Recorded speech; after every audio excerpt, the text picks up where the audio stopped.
All right. Hi, everyone. We are live here on Facebook. I'm Rebecca Snow, owner and mentor of the Nutrition Herbal Collective, and we're doing a panel discussion on working in free clinics. I have three awesome ladies here with me. Vanessa Linden, who's working at Families Together of Orange County. Laura. Laura, I just realized I think of you as High Five Laura, but I don't remember how to pronounce. How do you pronounce your last name, Laura? Isn't that awful? That's why I have it hyphenated. Davis, it's Loschiavo. A good Italian, strong Italian name. See, I wouldn't have gotten that, so thank you. Laura's working at Huntington Beach Senior Center as a volunteer, getting her internship hours done. And Lisa Jo Finstrom, who now has a clinical practice, private practice, she did her internship hours at Mansfield Kasemen Clinic. So thank you all for being here. I feel like it's such an important topic because there's a very high need for nutrition amongst lower income communities or individuals in food deserts where food access is challenged. And what you do is so important. So thanks for offering your perspective. So I'd love to just throw it out. So how did you get involved with the free clinic? Like what was the process for you in, acquiring that position, whether it be volunteer or paid? I can start if you'd like. Before I started at Families Together, where I am now, which is actually where I'm employed full time, I had just reached out to a bunch of free clinics in my area, and I would walk in and show up and see if I could connect with someone because I was pretty desperate for hours. And so I actually had gotten connected to a free clinic as a volunteer where I was going to offer a group class. And that ended up not happening because then I got this job where I actually was getting paid for hours, which was really wonderful. But it really just started with Googling free clinics in my area and showing up. Awesome. I did the same thing. I actually just walked in and said, hey, do you have nutritional services for one-on-one counseling for community members? Anyone in the community, it could be any age. And they practically fell over. You're kidding me. We would love to offer that service. So actually I put together like a flyer, and then they put me in their newsletter every month, and people can just call in and make an appointment to see me. Yeah. It's awesome, Laura. It was that easy. It was just the hardest part of a free clinic is getting, they have to do a background check on you. They do your fingerprints. They ask for everything, even though it's a free clinic. I mean, you're just giving your services away, but they want to really verify who you are and the background that you had. So I had to bring everything that I had proving my educational background. Yeah. What was your experience, Lisa Jo? In MUIH, which is the school around here where a lot of folks go to get their Masters of Science in Nutrition, a colleague of mine who was a little ahead of me in the process was interning at this local clinic and telling me about it and saying things like, it's really a shame I don't speak Spanish because they have to get a translator in here. And I'm like, are you kidding me? I speak Spanish. And she said, well, I'm on my way out, so why don't I put in a good word for you? And I don't even know if she put in a good word. They just were happy to have somebody. And then when they heard that they wouldn't have to bring in the translator, it really just made things very easy. That's so cool. I love it. So how do you feel like you all had to adapt or not? I mean, did you feel like you had to adapt the way you practiced for the clinic that you worked in, kind of different than maybe how you were trained in school or how you operate in your private practice? Yeah, definitely. I guess I'll just start again. So yeah, I mean, I've definitely had to adapt quite a bit. And I think probably it's different depending on the clinic and the team, but at least where I'm at, I mean, it's a clinic that includes, medical services and dental and vision. So it's in-house referrals. And so the doctors have a lot of kind of, opinions and structure to how they want things to be done. And so I really am pretty much just 100% food focused, really not touching on supplements. I can, talk about lifestyle, but, I think sometimes more in the functional nutrition world, like we're considering supplements, a lot of the times. And like, that's definitely something that's frowned upon, and which can be challenging at times, because I think there's certain times where it feels like, well, actually this is, something that's really important and might even be worth the financial, cost that it takes. But I just kind of have to weigh the situation, person to person. But I've had to adapt in that way. And then also even just time constraints. Again, it's probably different for everyone, but at least for my job here, I mean, I'm seeing people in 20-30 minute increments, whereas we know, like in functional space, I mean, we're spending 90 minutes on an initial, and I don't get the same sort of prep time or assessments. I mean, I'm meeting the person for the first time while looking at their chart and their history, and so I have to think very quickly, but at the same time, that's been actually really helpful, because I've had to be a lot quicker and, looking at labs super quick, thinking about questions to ask. So it has its pros and cons. Yeah, I had to do because it's a free clinic, a community service. Actually, people go in and they walk in and they want to see a nutritionist. So that's a little bit different. Also, I'm under time restraints and limitations on office space. So I'm also from MUIH, I graduate from there, and they have a really comprehensive nutritional questionnaire. So I use that one, even though lots of times it's too difficult for a lot of them to fill them out, which is fine. If they can get it in, great. But I have to do the very initial part by calling everybody. So when I see them, my time is tight. So I'm like already getting into it. And then what I do is, because my time is so limited, is I said, hey, I'll be calling you back at the end of the week so we can finish our session together. And then the other follow-ups, generally, because the booking lead time in a community center, the demand is so great, is 2 months. So we go ahead and I follow it up via telephone to help those clients out and keep their successes as it intended. So yeah. So but I have the flexibility to add supplements. So do you do a full intake like you would for private practice, Laura, or are you yes. You are, okay. Because I don't have a background, I don't have their medical records with me, so I have to go from what they can give me. Yeah. Where I sit, they're all case managers, so they also feed people in. So for those few people, I do get the medical records, but I'm very limited. Yeah. Okay. And just to be clear for our audience, Vanessa graduated from Saybrook, and Lisa, Jo, and Laura both graduated from MUIH. So yeah. Cool. Lisa, Jo, what was your experience like? So in terms of challenges for the clinic? Yeah, like how, how did you have to modify your clinical practice to accommodate the model that you worked in at Mansfield Kasemen? I actually think that some of the negatives in the clinic are more positives, and I've really tried to like learn some lessons there and apply them. So I'll give you an example. We're talking about supplements, and we're all well versed in supplements. And as a practitioner, supplements are so fun, right? You need 200 milligrams of this, and you need a gram of that, and you can go on and on. But you can't do that with low-income people.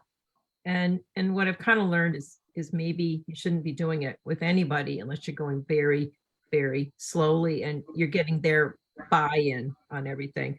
So I talked to the doctors on staff and kind of got them to be comfortable with vitamin C and magnesium, because most of the clients were diabetic. Showed them the research. They didn't need to see the research. Showed them how much it would cost. They were fine. If they're not able to do that, provide a list of vitamin C and magnesium rich foods. But the other thing I learned is like listening to clients a lot of people, even if they're low, especially if they're low income, they already have a tradition of using herbs. They're already using things. And so like this idea that you can never go to supplements because people don't have the money, ask them what they're already using, because you'll be surprised what they're already using and what they're getting from their country. So then I started thinking about using teas more, because teas are inexpensive and that's kind of a safe way to use herbs. So I had a lot of people using hibiscus tea and hawthorn and peppermint and ginger and chamomile, and especially chamomile and hibiscus are so culturally appropriate and easily recognized for Spanish speaking people. And then that has translated where I work. I work at the Village Green Apothecary, and we have a tremendous range of practitioner quality products to recommend to the public when they walk in. And we don't track sales, but if they did, I would be the one selling the most tea. Everyone leaves with tea, and I'm sure that's because of the clinic. That's awesome. Lisa Jo, I remember when you were doing your internship, we talked about the local Latino market close Yes. to Mansfield Kasemen and like what's available. Well, there's turmeric powder and there's nopales and like all the different, kind of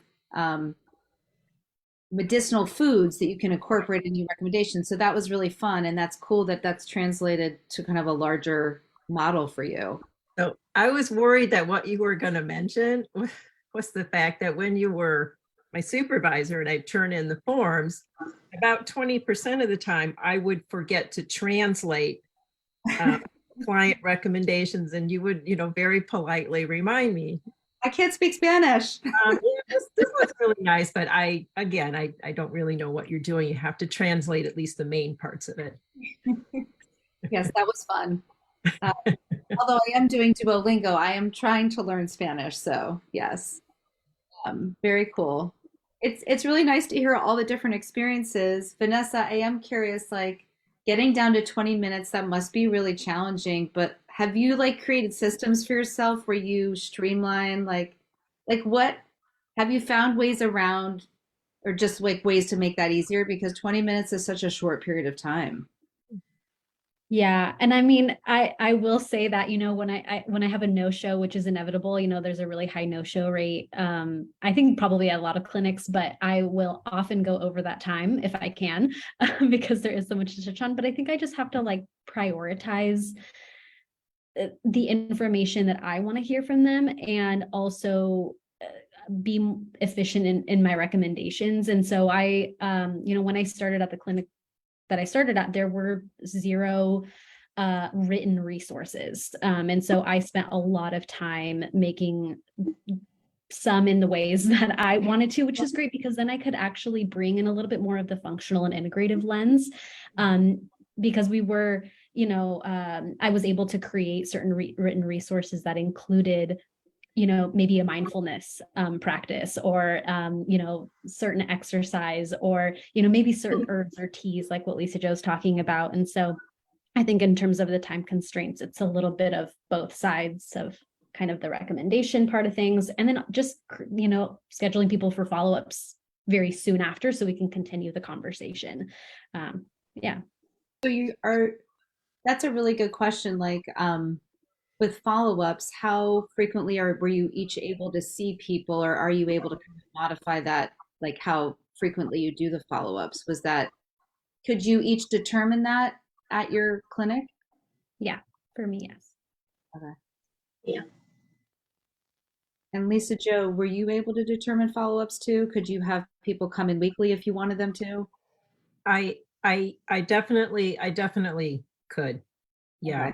Okay. One thing I have noticed, I did notice at the clinic though, like for example, if you're talking metabolic issues, most of these folks were diabetic and hypertension. That's what we saw over and over and over again. But as opposed to my private practice, where you're on the cusp, you've got issues, you're starting to see symptoms, we got to get on top of this before it escalates. At the clinic, you're often seeing people that, they've taken one leg, they're coming for the other leg, and I can't come in tomorrow because I can no longer legally drive, so I've got to figure out really things would get to the extreme. And then you're still asked, like, what can I do? Mhm. So what would you say the pros and cons are for this type of gig, whether it be like paid professional gig for you, Vanessa, or for Lisa, Jo, and Laura, like more of an internship volunteer opportunity for hours? Yeah, I'd love to hear your perspective on how you might share that with our audience, like who is considering this type of position. Um, what would you say the pros and cons are? So, I mean, yeah, I think there are a lot of pros. For me, the reason I really started looking into these kinds of opportunities, and Rebecca knows, is because I was having a very hard time getting hours and I needed them and I wanted my CNS, it was just waiting on that. And so I think there's opportunity, there's demand. And I think now that I'm in this position and I've been at this clinic for about 7-8 months now. And I mean, this isn't where I want to be long term. I'll say that I'm still very much growing my private practice in like the niche that I'm really excited about on the side. And I don't think that it will look like this for me long term. In these even 7-8 months or even shorter amount of time, I have just learned so much. And I know that a little bit made me like a generalist, right? Of seeing a whole bunch of different things, but really I've gotten so much more confident in the metabolic space, in becoming efficient with, with my questions, with getting more comfortable with even like the coaching process, getting familiar with the coaching process in Spanish and with, the demographic that I'm seeing. And even, one of the things that's been very cool the past few months is I've been creating group classes.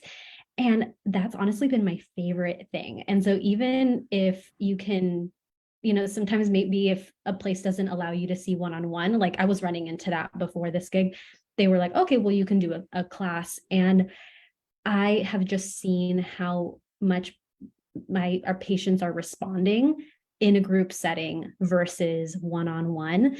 And that's just been pretty cool to see that. And so anyway, getting ahead of myself. So lots of pros in terms of just the experience.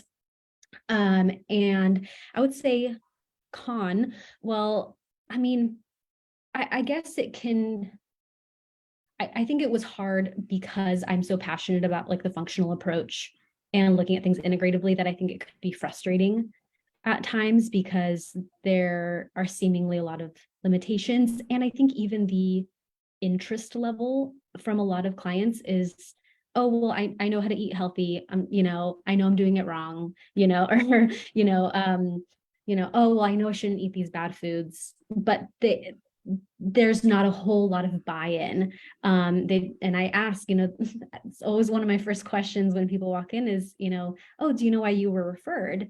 And the majority of the answers is always, no, my doctor sent me here, but they have diabetes, hypertension, high cholesterol, So that has been challenging to, whereas in private practice, I know that someone wants to work with me and they're bought in. And so that can be challenging. And so, and then, like I mentioned earlier, this isn't, the niche that I am the most excited about. So I am pursuing, that on the side. But I don't necessarily view that as a con because I've been able to learn things that I can apply anywhere. So overall, very good experience. Yeah. And I'd recommend it. Such good information. I Thank you. think for a free clinic, these patients or clients are very grateful, and we're giving them a service that they are seeking for and feel like they need help, and they don't really even understand the chronic disease that they have. So to be able to even get that and how you can either manage it or reverse it due to lifestyle change, due to the nutritional changes, little tiny tricks to improve their health. That level of gratitude from all the people that I have got to meet has probably been the greatest value.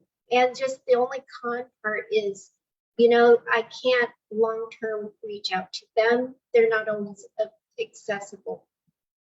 So Laura, I wonder if a gig like yours could ever turn into a paid position if there was a grant writer at the organization, or if you teamed up with a grant writer to get some funding for what you're doing. yeah, this one is, I love that. This one is, they call that professional building where I'm at, is sponsored by Hope Medical Group, which is a very large medical hospital um, group in Orange County. So yes, I hope that's going to be the direction. That would be the dream. I feel like you are getting a very diverse clinical experience, Laura, because like you are getting the gamut of conditions. Like you're not just sticking in metabolic issues, cardiometabolic, you're really seeing really diverse issues in your situation. And very diverse age groups. You can be 8 years old or 98. Yeah. So, and it's exciting. And I wouldn't be surprised when I stand outside to see the next client. People have been waiting their hours just to see, I still so popular, but just to, so they, just how important this appointment is for them. So, yeah, it's been Well, very rewarding. the other thing I'll just say real quick before Lisa Jo chimes in too is that Laura, you're finishing your hours very quickly because you have such a strong demand for your clinic time. So I think that that's another positive for you. Yeah. Great, Yeah. thank you. Lisa Jo, I'd love to hear your experience too. Well, I think, I mean, I'm just going to characterize it as nearly 100% positive. And my niche area, which I kind of laugh because I say I'm very bad at marketing, obviously, because my niche area is healthy aging, especially bone health. And yes, I do get clients that are in that niche, but most of my clients now are actually Spanish speaking with metabolic issues.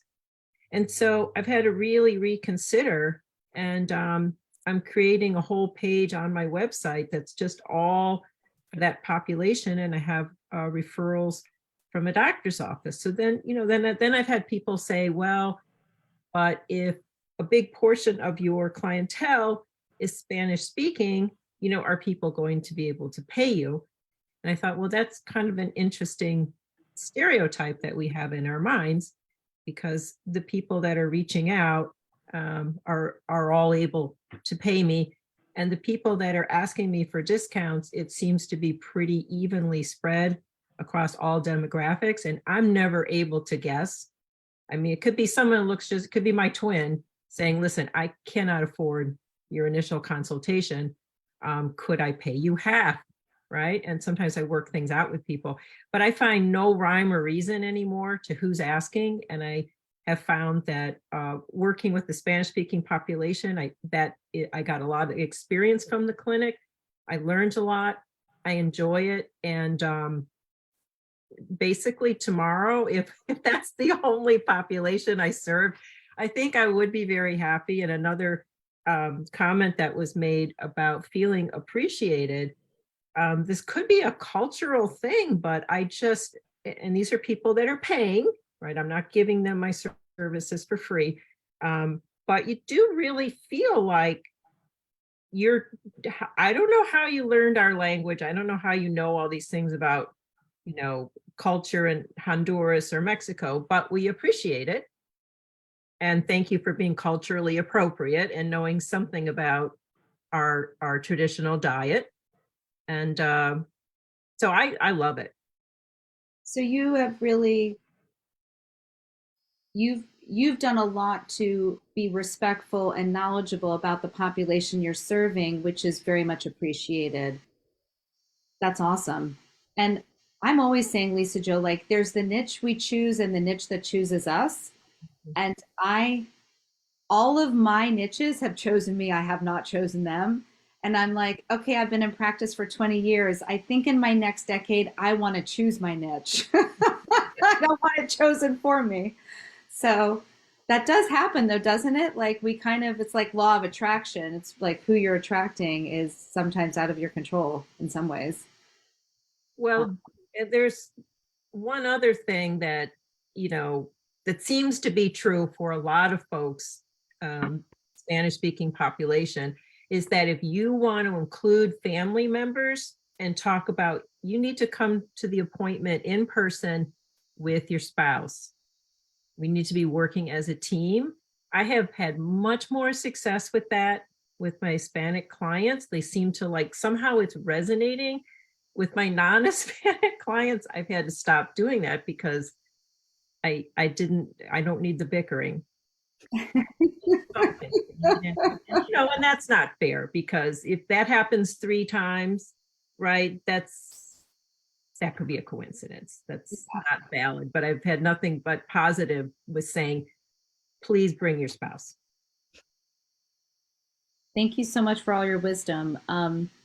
Any tips you want to offer somebody who wants to get into this path? I mean, it sounds like just from Vanessa and Laura's experience, like, you know, doing the legwork, doing the Google search, walking up to the door, sending out your resume, like it sounds like that's what you did. Any other tips you would give folks who might want to explore this more?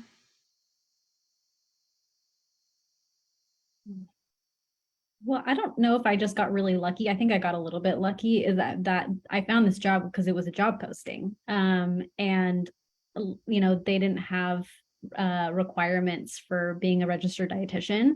And I think I got a little bit lucky, but you know, always look, right? And I mean, it's the power of Google, because I think I was very surprised to see that, but I can imagine that is probably the case in other locations as well. It's always worth a shot to look too, even if it's, you know, a part-time position or, you know, whatever it may be. But I just kind of threw it all out there as much as I could. And I mean, I finished my hours exponentially quicker than at the rate that I was going at before, which was really great. So there's a benefit there because it costs to do a mentorship program. So if you can finish, so even if like you're volunteering your time, if you can finish your hours faster, there's actually some cost benefit there, right? Yeah. Cool. Any other final words, Laura, Lisa, Jo? I would say for just seek out in your community. The demand is great. Parks and recs are perfect. Yeah, just walk in, meet the supervisor, the manager, and they would love that. And that way you're not only helping people that are in need, but you're helping your community and building that relationship, which I think is really important. Awesome. Yeah.